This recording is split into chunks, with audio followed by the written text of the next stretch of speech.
In the Manage Activities tab, you can view the MYBC purchases you've made and manage your listings. Manage Purchases. Click on Manage Purchases to view all your MYBC purchases. It will display the lot number, title, seller, quantity, total New Zealand trade dollar spent, date purchased, and the authorization number associated with each purchase. To view the listing detail, simply click on the title name. To email the seller with an inquiry, simply click on the seller name, enter your message, and click Submit.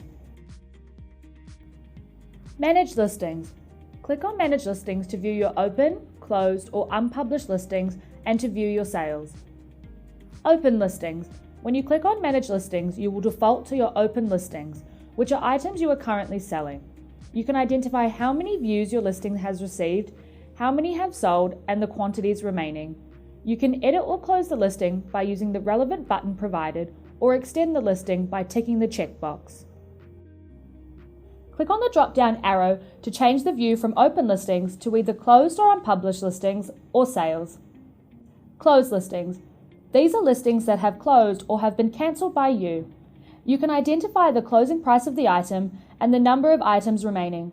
To relist an item, tick the checkbox followed by the Bulk Relist button. Unpublished listings. These are sales items that are incomplete and have not been published. Please complete the listing by clicking the edit icon and updating the incomplete details. To delete the listing, please click on the checkbox followed by the Delete Listing button. Sales. This displays your successfully sold items. Click on the title to view the listing. You may also contact the buyer of the item by clicking on their username and using the contact form provided. Thank you for watching.